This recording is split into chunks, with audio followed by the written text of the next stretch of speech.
Bismillah. Assalamualaikum warahmatullahi wabarakatuh. Susahnya cari inspirasi. Belajar daring semangat sekali. Sebelum mulai presentasi, izinkan saya memperkenalkan diri. Saya Arif Safari, mahasiswa Institut Agama Islam Negeri Manado dari Fakultas Syariah. Pada kesempatan kali ini, saya diberi tugas untuk memaparkan materi tentang akad fikih. Muamalah. Hal ini berdasarkan apa yang sudah saya simpulkan dari apa yang sudah saya cari. Dalam Quran surah Al-Maidah ayat 1 yang berbunyi ya ayyuhallazina amanu aufu bil uqud, yang artinya hai orang-orang yang beriman, penuhilah akad-akad itu. Di dalam hukum syariah, kesepakatan antara dua pihak atau lebih untuk saling bekerja sama dalam suatu bentuk usaha atau suatu transaksi diwujudkan dalam bentuk akad. Akad merupakan sebuah perikatan, perjanjian, dan pemufakatan.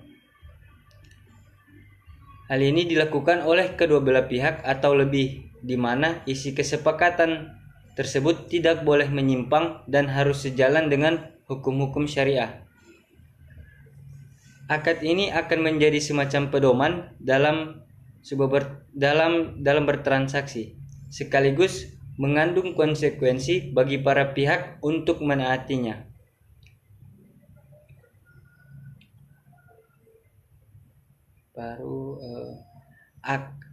Akad merupakan sebuah ikatan kontrak antara kedua pihak yang telah bersepakat. Hal ini berarti di dalam akad masing-masing pihak terikat untuk melaksanakan kewajiban mereka masing-masing yang telah disepakati terlebih dahulu. Akad yang sudah disepakati secara rinci dan spesifik sudah melihat suatu kondisi. Dengan demikian, bila salah satu atau kedua pihak yang terikat dalam kontrak itu jika tidak dapat memenuhi kewajibannya, maka salah satu atau kedua pihak tersebut menerima sanksi yang sudah disepakati dalam akad. Adapun akad di dalam bank syariah. Ya, di dalam bank syariah, akad yang dilakukan memiliki konsekuensi duniawi dan ukrawi karena akad yang dilakukan berdasarkan hukum Islam. Seringkali apabila nasabah berani melanggar kesepakatan atau perjanjian yang telah dilakukan, bila hukum itu hanya berdasarkan hukum positif belaka, tapi tidak demikian bila perjanjian tersebut memiliki pertanggungjawaban hingga akhir nanti atau yaumil kiamah. Pengertian akad secara khusus yang diterima oleh banyak para pakar fikih di dunia yaitu pertalian ijab, atau yang disampaikan salah satu pihak yang mengadakan kontrak dengan kabul. Kabul ini yang dimaksud yaitu yang disampaikan pihak lain dengan cara yang menimbulkan pengaruh pada objek kontrak, sementara kontrak merupakan pertalian antara dua pihak yang timbul karena kesesuaian kehendak keduanya. Ijab dan kabul yang dilakukan oleh setiap pihak yang berkontrak merupakan wujud dari kesesuaian kehendak antara keduanya. Terjadinya antara ijab dan kabul memengaruhi status objek kontrak. Setiap transaksi yang terjadi antara para pihak selalu melibatkan kontrak antara keduanya, walaupun perbedaan antara keduanya bisa dijelaskan. Akan tetapi hakikatnya kedua-duanya senantiasa tidak bisa dipisahkan. Sebuah transaksi akan menjadi sah apabila syarat dan rukun kontrak telah dipenuhi oleh para kedua belah pihak atau lebih. Setiap akad dalam perbankan syariah, baik dalam hal barang, pelaku transaksi maupun ketentuan lainnya, harus memenuhi ketentuan akad seperti hal-hal yang yaitu yang pertama rukun. Rukun ini contohnya seperti penjual, pembeli, barang, harga, dan akad maupun ijab sampai kabul. Yang kedua, syaratnya yaitu yang pertama, barang dan jasa harus halal sehingga transaksi atas barang dan jasa yang haram menjadi batal demi hukum syariah. Poin B yaitu harga barang dan jasa harus jelas. Yang ketiga, tempat penyerahan. Tempat penyerahannya juga itu harus jelas. Yang keempat, barang yang ditransaksikan harus sepenuhnya dalam kepemilikan. Tidak boleh menjual sesuatu yang belum dimiliki atau dikuasai, seperti yang terjadi pada transaksi short sale dalam pasar modal. Bank syariah dengan sistem bagi hasil dirancang untuk terbinanya kebersamaan dan menanggung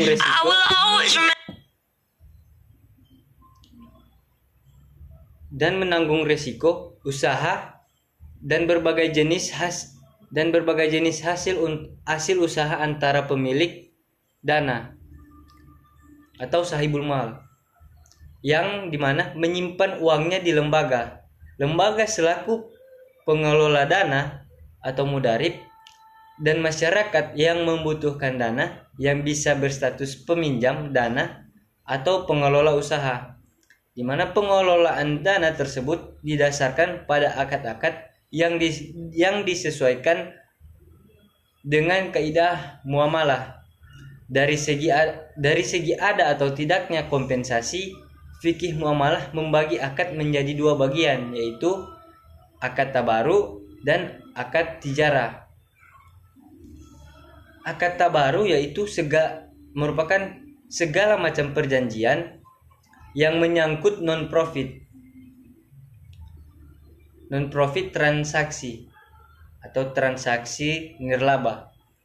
Transaksi ini pada hakikatnya bukan transaksi bisnis untuk mencari keuntungan komersil.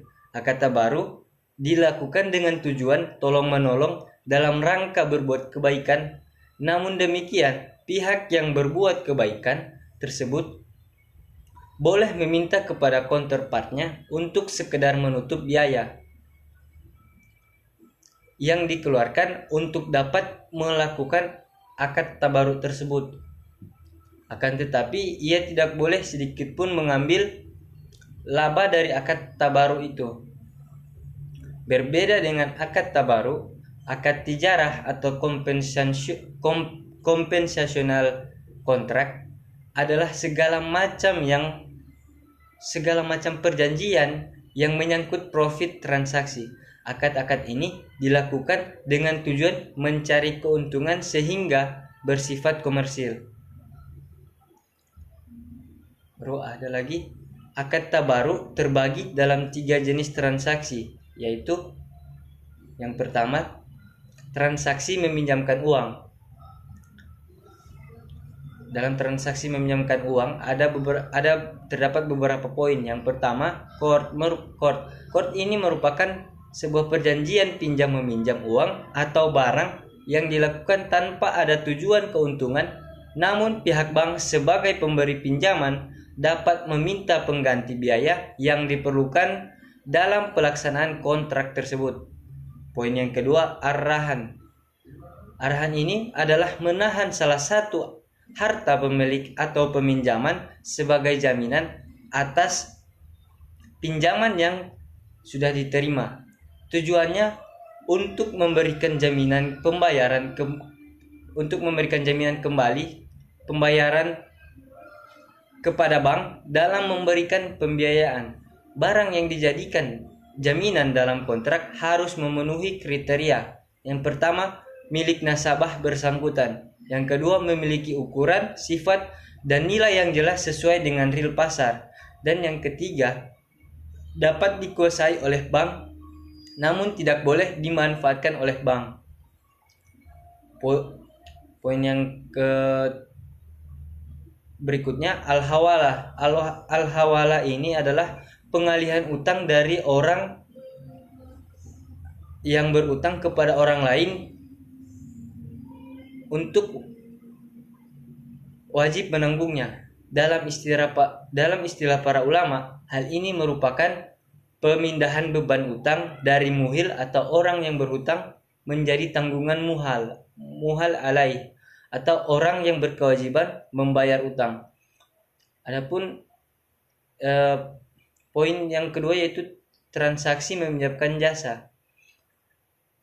Dalam transaksi meminjamkan jasa ada beberapa poin. Yang pertama, wadiah. Wadiah adalah titipan nasabah yang harus dijaga dan dikembalikan setiap saat apabila nasabah yang bersangkutan menghendaki bank bertanggung jawab atas pengembalian titipan.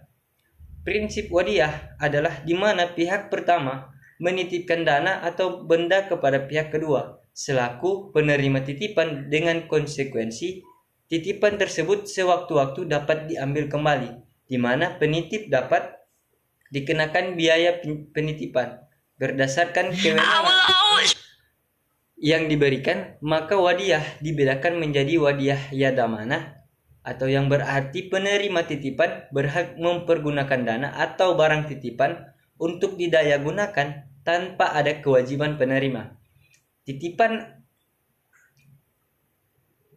Kewajiban penerima titipan untuk memberikan imbalan kepada penitip dengan tetap pada kesepakatan dapat diambil setiap saat jika diperlukan. Sedang di sisi lain ada wadiah amanah. Wadiah amanah yaitu tidak memberikan kewenangan pada penerima titipan untuk mendaya gunakan barang atau dana yang dititipkan. Ada poin yang kedua yaitu wakalah. Wakalah yaitu pihak pertama memberikan kuasa kepada pihak kedua sebagai wakil untuk urusan tertentu, dan pihak kedua mendapatkan imbalan berupa fee atau komisi. Yang ketiga, kafalah. Kafalah yaitu pihak pertama bersedia menjadi penanggung atas kegiatan yang dilakukan oleh pihak kedua sepanjang sesuai dengan yang diperjanjikan, yaitu pihak pertama menerima imbalan berupa fee atau komisi. Poin yang ketiga yaitu transaksi memberikan sesuatu, di mana transaksi pemberian sesuatu di mana pihak yang memberi tidak mengharapkan sesuatu tersebut dikembalikan kepadanya. Contohnya seperti infak, sedekah, wakaf, hadiah, dan hibah. Akad selanjutnya yaitu akad tijari. Sementara akad tijarah terbagi dalam dua golongan, yaitu natural certainty contract atau NCC, di mana akad yang secara alamiah dapat dipastikan, yakni segala jenis akad transaksi bisnis di mana cara pembayaran meliputi nilai nominal yang akan dibayar dan jangka waktu pembayaran sudah diketahui secara pasti di awal perjanjian. Bentuk akadnya yaitu yang pertama murabahah. Murabahah ini merupakan menjual suatu barang dengan menegaskan harga belinya kepada pembeli dan pembeli membayarnya dengan harga yang lebih sebagai laba. Yang kedua salam. Salam yaitu adalah jual beli barang dengan cara pemesanan dengan syarat-syarat tertentu dan pembayaran tunai terlebih dahulu secara penuh. Yang ketiga istisna. Dimana istisna ini adalah jual beli barang dalam bentuk pemesanan pembuatan barang dengan kriteria dan persyaratan tertentu yang disepakati dengan pembayaran sesuai dengan kesepakatan. Yang terakhir itu ijarah. Ijarah ini merupakan akad pemindahan hak guna atas barang atau jasa melalui pembayaran upah sewa tanpa diikuti dengan pemindahan kepemilikan atas barang itu sendiri. Yang terakhir, ijarah muntahiyah bitamlik. Ijarah muntahiyah bitamlik yaitu kegiatan penyewaan suatu barang dengan imbalan pendapatan sewa bila terdapat kesepakatan pengalihan pemilikan pada akhir masa sewa. Yang kedua, natural uncertainty contract atau singkat NUC, mana akad yang secara alamiah tidak dapat dipastikan, yakni segala jenis akad transaksi bisnis di mana di awal perjanjian belum dapat dipastikan hasilnya. Para pihak yang berakad di awal perjanjian hanya menyepakati nisbah atau besaran presentasi bagi hasil untuk masing-masing pihak dari hasil yang akan diperoleh. Contoh-contoh bentuk akad yaitu yang pertama musyarakah. Musyarakah adalah akad kerjasama antara dua pihak atau lebih untuk suatu usaha tertentu di mana masing-masing pihak bersama-sama berkontribusi dalam dana dan pekerjaan sesuai kesepakatan bersama. Yang kedua mudharabah. Mudharabah merupakan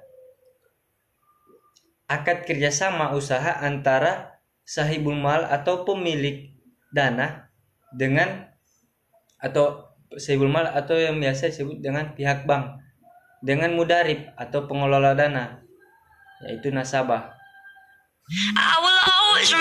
Melalui nisbah bagi hasil menurut kesepakatan di muka, jika usaha yang dijalankan mengalami kerugian, maka seluruh kerugian akan ditanggung oleh pemilik usaha, kecuali adanya kelalaian atau kesalahan oleh pengelola dana seperti penyelewengan, kecurangan, dan penyalahgunaan dana. Demikian sekian dari saya, kurang dan lebihnya saya mohon maaf. Wabillahi taufiq wal hidayah. Wassalamualaikum warahmatullahi wabarakatuh.